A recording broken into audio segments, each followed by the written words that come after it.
ଦି ଜଣ ପଳେଇ ଆସିଛୁ ନନ୍ଦନକାନନରୁ। ଆମକୁ ଚିହ୍ନି ପାରୁଛନ୍ତି? ଆମେ କିଏ? ମୁଁ ହେଉଛି ଟାଇଗର ଆଉ ସେ ହେଉଛି ଲାୟନ। ଆମେ ଦି ଜଣ ଯାକ ପଳେଇ ଆସିଛୁ ନନ୍ଦନକାନନରୁ ଗୋଟେ ସ୍ପେଶାଲ ରିଜନ ପାଇଁ। ଆଉ ସେ ରିଜନଟା ହେଉଛି ଏଠି ବଢ଼ିଆ ଭାବରେ ଆଜି ଅରୁଆ ଚାଉଳ କାଞ୍ଜି ତିଆରି ହେଇଛି। ଆମେ ଖାଇବା ପାଇଁ ଦି ଜଣ ଯାକ ଏଠିକି ପଳେଇ ଆସିଛୁ। କି ଡେଲିସିୟସ୍ କାଞ୍ଜି ହେଇଛି, ଆସନ୍ତୁ ଆପଣମାନେ ବି ଖାଇବେ। ଚାଲନ୍ତୁ ଚାଲନ୍ତୁ ଖାଇବା ମିଶିକି, ଚାଲନ୍ତୁ। ଡେଲିସିୟସ୍ କାଞ୍ଜି, ଅରୁଆ ଚାଉଳ କାଞ୍ଜି, ଚାଲନ୍ତୁ।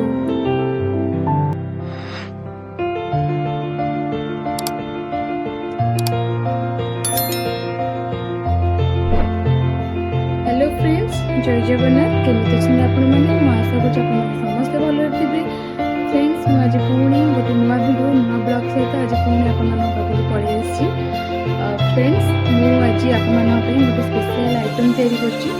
ଆଉ ଗୋଟେ କଥା ହେଲା କ'ଣ ନା, ଶୀତଦିନିଆ ପାଗଟା ବହୁତ ଥଣ୍ଡା ପାଗରେ କିଛି ଗରମ ଗରମ ଜିନିଷ ଖାଇଲେ ବହୁତ ଭଲ ଲାଗେ।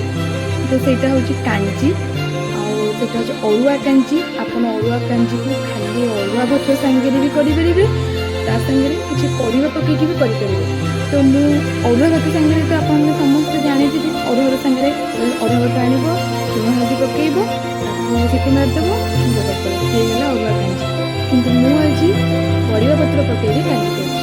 ତ ଆସନ୍ତୁ ଦେଖିବା କାଞ୍ଜିଟା କେମିତି ଲାଗୁଛି। ତା ସାଙ୍ଗରେ ଭିଡ଼ିଓର ଲାଷ୍ଟ ପର୍ଯ୍ୟନ୍ତ ଦେଖିବା। ଖାଲି କାଞ୍ଜିକୁ କରିନେବା, ତା ସାଙ୍ଗରେ କିଛି ନୂଆ ନୂଆ ଭିଡ଼ିଓ ବି ଆପଣମାନଙ୍କୁ ମୁଁ ଦେଖାଇ ପାରିବି। ଏହି ଭିଡ଼ିଓ ମାଧ୍ୟମରେ ଆପଣ ଭିଡ଼ିଓର ଲାଷ୍ଟ ପର୍ଯ୍ୟନ୍ତ ଦେଖିବେ। ତା ସାଙ୍ଗରେ ମୋ ପୁଅର ମସ୍ତି ଭରା ନାଟକ ବି ଆପଣମାନେ ଦେଖିବେ। ଏମିତି ବହୁତ ସାରା ଅଛି। ତ ଚାଲନ୍ତୁ ମୋ ଭିଡ଼ିଓଟା ଆପଣ ଦେଖନ୍ତୁ। ଆଉ ପ୍ଲିଜ୍ ମୋ ଚ୍ୟାନେଲକୁ ଲାଇକ୍, ସେୟାର ଆଣ୍ଡ ସବସ୍କ୍ରାଇବ୍ କରିଦେବେ। ଏତିକି ଟିକେ ମୋ ଚ୍ୟାନେଲ ପାଇଁ କରିପାରିବେନି? ମୁଁ ଆପଣମାନଙ୍କୁ ଭିଡ଼ିଓ ତିଆରି କରୁଛି, ଭିଡ଼ିଓ ଦେଖାଉଛି, ଆଉ ଆପଣମାନେ ମୋ ଚ୍ୟାନେଲ ଟିକେ ବି ହେଲେ ସବସ୍କ୍ରାଇବ୍ କରିଦେବେ। Please please please subscribe, like and share କରିଦିଅନ୍ତୁ। Thank you so much. ଭିଡ଼ିଓଟା ଆମେ ଷ୍ଟାର୍ଟ ଫ୍ରେଣ୍ଡସ୍, ବର୍ତ୍ତମାନ ପାଗଟା ଆପଣମାନେ ଦେଖିପାରୁଥିବେ, ଶୀତଦିନିଆ ପାଗ। ଆଉ କାଞ୍ଜି ତିଆରି କରିବା ଆଗରୁ କିଛି ଅଧା ପରିବା ଘରେ ଅଛି, ଆଉ କିଛି ବାରିପଟେ ଅଛି। ତ ଚାଲନ୍ତୁ ଦେଖିବା ବାରିପଟେ କେଉଁ କେଉଁ ଜିନିଷ ଆମକୁ ମିଳିଯାଉଛି କାଞ୍ଜି କରିବା ପାଇଁ। ଚାଲନ୍ତୁ। ତ ଫ୍ରେଣ୍ଡସ୍, ଏଇଟା ହେଉଛି ଆମ ବାରି, ଆପଣମାନେ ଦେଖିପାରୁଥିବେ। ତା ସାଙ୍ଗରେ କିଛି ଜିନିଷ ଆମର ଏଠି ଆଣିବାର ଅଛି କାଞ୍ଜି କରିବା ପାଇଁ। ତ ଆମର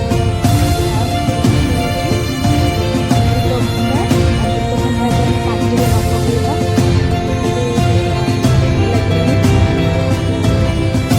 ଆପଣମାନେ ଦେଖିପାରୁଥିବେ। ବର୍ତ୍ତମାନ ଆମେ ଭଣ୍ଡା ଗୁଡ଼ିକୁ ପାଇଯାଇଛେ। ଚାଲନ୍ତୁ ଭଣ୍ଡା ଗୁଡ଼ିକୁ ତୋଳିବା, କାଞ୍ଜିରେ ପକେଇବା। ଚାଲନ୍ତୁ। ଭୃଷଙ୍ଗ ପତ୍ର ବି ଦରକାର। ତ ଏଠି ଆମର ବର୍ତ୍ତମାନ ଆପଣମାନେ ଦେଖିପାରୁଥିବେ ଭୃଷଙ୍ଗ ପତ୍ର ଗଛ ଏଠି ଅଛି। ତ ଚାଲନ୍ତୁ ଭୃଷଙ୍ଗ ପତ୍ର ଏଠି ତୋଳିବା ଆଉ କାଞ୍ଜିରେ ଛୁଙ୍କ କରିବା। ଚାଲନ୍ତୁ।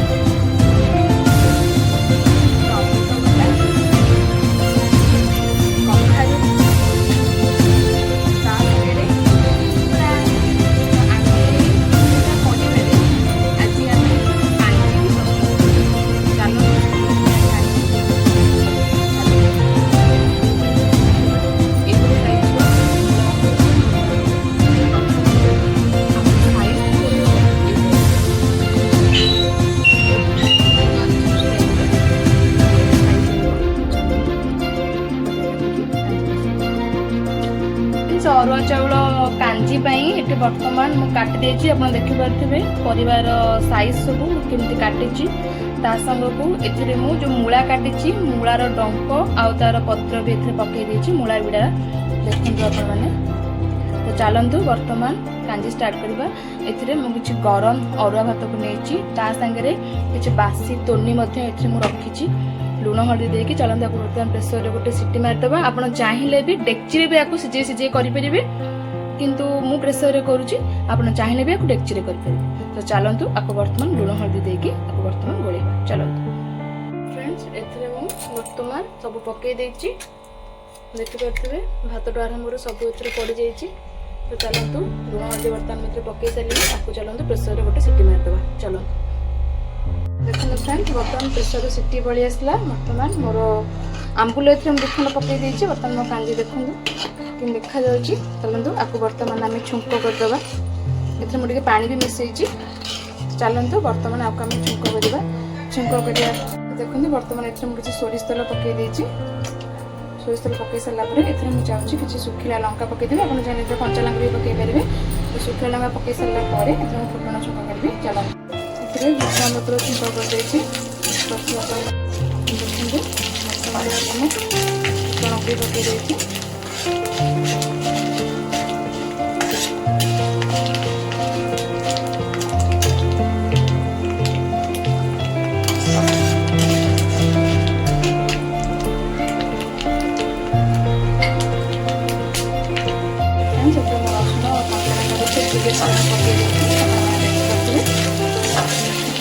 ଯଦି ଆମେ କାଞ୍ଚିରେ ଭଲ କି ନ କରିବା ତାହେଲେ କାଞ୍ଚିର ଟେଷ୍ଟ ଭଲ ଲାଗିବନି ତ ଆକୁ ଭଲ ଭାବରେ ଭାଜିଦେବି ସ୍ପେଶାଲ ଏଥିରେ ଛୁଙ୍କ ହେଉଛି ରସୁଣ ଆଉ ଭୃଷଙ୍ଗ ଏ ଦୁଇଟାରୁ ଯଦି ଟିକେ ଭଲ ଭାବରେ ଛୁଙ୍କଟି ନହେଲା ତାହେଲେ କାଞ୍ଚିର ଟେଷ୍ଟ ଲାଗିବ ତ ବର୍ତ୍ତମାନ ରସୁଣଟା ଗୋଲ୍ଡେନ୍ ବ୍ରାଉନ୍ ହେଲା ପର୍ଯ୍ୟନ୍ତ ତାକୁ ବର୍ତ୍ତମାନ ଆମେ ଭାଜିବା ସ୍ଲୋ ଫ୍ଲେମ୍ରେ ଭାଜିବା ଆପଣମାନେ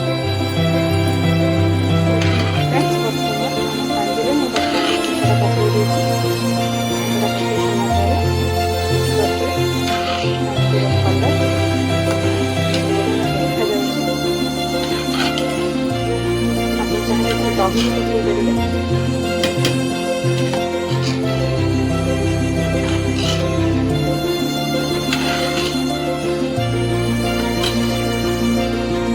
अरुआ चाउल कांची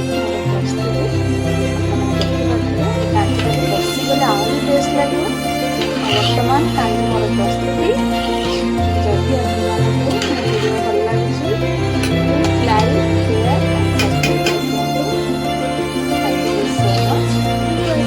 बैक धरिकी भीतर बस